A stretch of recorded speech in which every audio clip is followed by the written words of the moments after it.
Hello, Radhe Radhe दोस्तों। और आपका स्वागत है आपके अपने channel Pooja mom and beauty blog में। तो मुझे खांसी जुकाम हो गया था, तो इसलिए गला बहुत बैठ गया है। आवाज़ भी थोड़ी वैसी जा रही होगी ना आप लोगों के पास। तो मुझसे किसी ने कमेंट में पूछा था कि मैं पीरियड के दिनों में कैसे लड्डू गोपाल की सेवा कर सकती हूँ, प्लीज़ दीदी मुझे बताइए। तो आज मैंने उसी के ऊपर वीडियो बनाई है। तो चलिए करते हैं शुरू। तो पहले तो आप ये समझिए कि आपने लड्डू गोपाल से कौन सा रिश्ता बनाया है। क्या आप उन्हें दोस्त समझती हैं या आप उन्हें भाई समझती हैं, और मतलब क्या रिश्ता कायम किया है आपने। तो आपने क्या रिश्ता रखा है अपने लड्डू गोपाल से। घर में लड्डू गोपाल हैं तो सेवा तो कर ही जाती है। जैसे अगर आप उन्हें बेटा समझती हैं, भाई समझती हैं या दोस्त समझती हैं, या आपने क्या रिश्ता कायम करा है, ये मायने रखता है। अगर आपके घर में आपके अलावा कोई और है नहीं, जैसे आपके बेटा बेटी या बच्चे या पति कोई भी नहीं है घर में, तो आप लड्डू गोपाल की सेवा कैसे करें। तो अगर आप उनको बेटा समझती हैं तो आप उनको जैसे मंदिर से अलग कहीं बैठा लीजिए और उनको नहला दीजिए और कपड़े पहना दीजिए और भोग लगा दीजिए। बस आप इतना करिए, ये नहीं कि मतलब दिया जला रही हैं या मतलब जो भी कर रही हैं वो सब नहीं कीजिए। बस नहला के कपड़े पहना के भोग लगा सकती हैं, क्योंकि एक माँ अपने बच्चे की मतलब भूखा तो नहीं रह सकती है ना, इसलिए। तो अगर आप उनको ठाकुर जी के रूप में अपने घर में रखती हैं तो आप उनको स्पर्श ना करें, क्योंकि उनको स्पर्श करना ठीक नहीं है ऐसे। और अगर आप उनकी सेवा जैसे तो मेन बात यही है कि आप उनसे कैसा रिश्ता कायम करती हैं। तो जैसे मैं उनको दोस्त के रूप में समझती हूँ अपने माधव को, क्योंकि वो एक बाल स्वरूप है, लेकिन मैं उनको दोस्त के स्वरूप में मानती हूँ, तो मैं उनकी सेवा करती हूँ। अगर मेरे घर में कोई होता है, जैसे बच्चे होते हैं, तो मैं बच्चों से ही कह देती हूँ, तो वो लोग नहला देते हैं, भोग लगा देते हैं, आरती वगैरह भी कर देते हैं। लेकिन अगर कोई नहीं होता है तो मैं बस उनको नहला देती हूँ और भोग लगा देती हूँ। भोग भी मैं चौके में बना के नहीं लगाती हूँ, चौके में बना के मतलब लगा सकती हैं, लेकिन मैं बाहर से मंगा लेती हूँ तो वो लगा देती हूँ।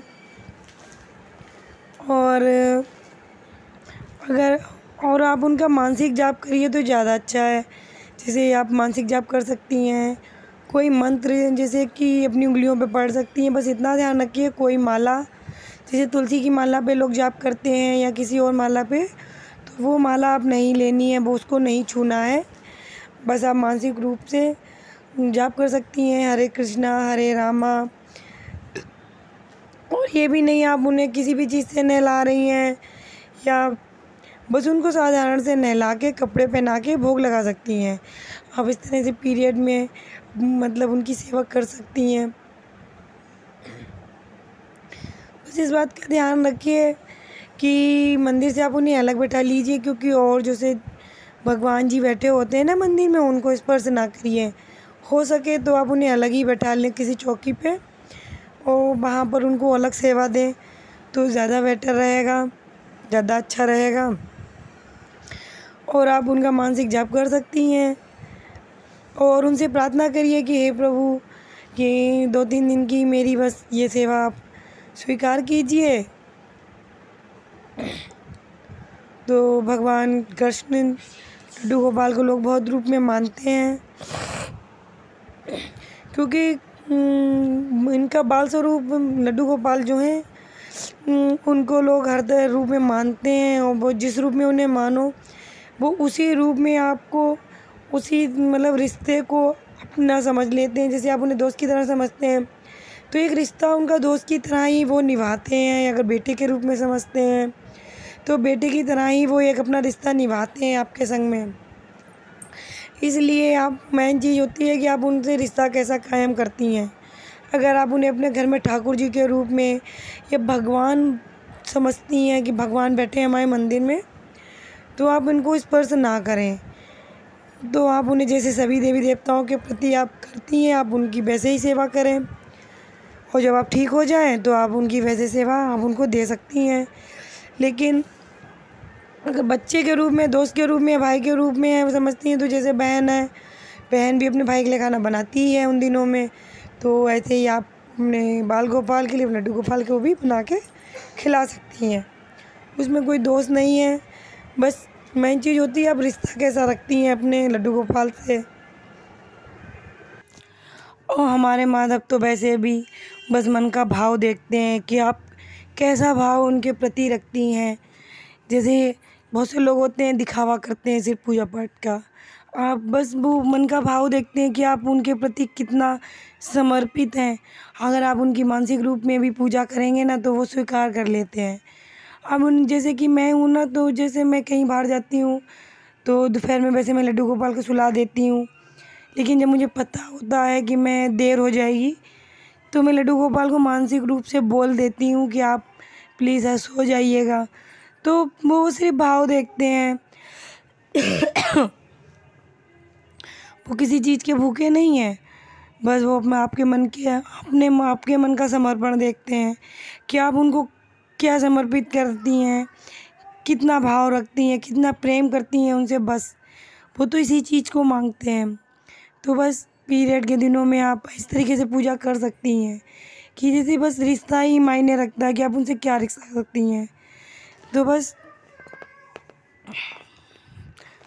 और आप उनको ड्राई फ्रूट का भोग लगा सकती हैं, क्योंकि ड्राई फ्रूट ऐसी हैं, मान लो आप नहीं छुएं, उनका बच्चों से लगवा सकती हैं। अगर कोई नहीं है घर में तो आप उनका भोग लगा सकती हैं इस तरीके से। बस आप उनको नहला के कपड़े पहना के भोग लगा दीजिए। बस ये नहीं है आप जोत नहीं जलाइएगा, जैसे दिया जलाते हैं ना अपन लोग, दिया ना जलाइए, ना आरती करिए। बस साधारण, जैसे कि ये नहीं कि आप दिया जला के बैठ गए हैं, दिया जला रहे हैं, आरती भी कर रहे हैं, आरती गा भी रहे हैं, तो बस ये मत करिए।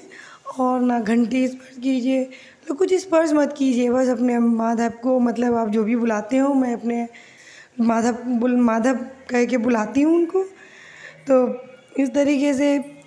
और मतलब साधारण रूप से आप उनको नहला दीजिए, उनको कपड़े पहना दीजिए और उनको भोग लगा दीजिए। क्योंकि अगर आप उनको बच्चा समझती हैं अपना, या बेटा समझती हैं, या भाई तो हम उनको भूखा तो नहीं रह सकते हैं ना। लेकिन अगर आप ठाकुर जी समझती हैं तो वो ठाकुर जी हैं, वो तो पूरे ब्रह्मांड को धारण किए हुए हैं, तो उनको किसी चीज़ की ज़रूरत नहीं है। तो बस आप तो ठाकुर जी समझती हैं तो आप उनको स्पर्श मत कीजिए। इस तरीके से आप उनकी पीरियड के दिनों में, उन दिनों में आप उनकी सेवा कर सकते हैं। बस यही मान्य रखता है आपका मन, और आप मन से जाप कर सकती हैं उनके लिए कि हरे कृष्णा हरे रामा, या जो भी ओम भगवते वासुदेवाय नमः, ये जाप मतलब आप मानसिक रूप में कर सकती हैं। और हाँ, एक बात बताना भूल गई थी कि जैसे जब आप उनका भोग लगाएं तो अपन जैसे कि लड्डू गोपाल के भोग में तुलसी पत्र ज़रूर रखते हैं ना, तो आप तुलसी माता को स्पर्श मत कीजिए। बस उनका जो भी आप भोग लगाना है भोग लगा दीजिए। बस मानसिक रूप से आप उनसे बोल दीजिए कि आप इसे स्वीकार कीजिए, क्योंकि तुलसी माता को स्पर्श नहीं करना चाहिए, ना ही उनकी माला पे जाप करना चाहिए। बस अपने मन में जाप कर लीजिए। तो बस ये आज की वीडियो में इतना ही। कैसी लगी आपको हमारी दी हुई जानकारी? अगर अच्छी लगी हो तो प्लीज़ चैनल को सब्सक्राइब ज़रूर कीजिएगा। अगर आप हमारे चैनल पर नए हैं तो प्लीज़ चैनल को सब्सक्राइब कीजिए, वीडियो को लाइक कीजिए, ज़्यादा से ज़्यादा शेयर कीजिएगा और कमेंट करना बिल्कुल ना भूलें। और बेल आइकन को प्रेस कर लीजिए ताकि आगे आने वाली वीडियो आपके पास सबसे पहले पहुँचे। तो तब तक के लिए राधे राधे, नमस्ते, बाय बाय, राधे राधे, हरे राधे, राधे कृष्णा।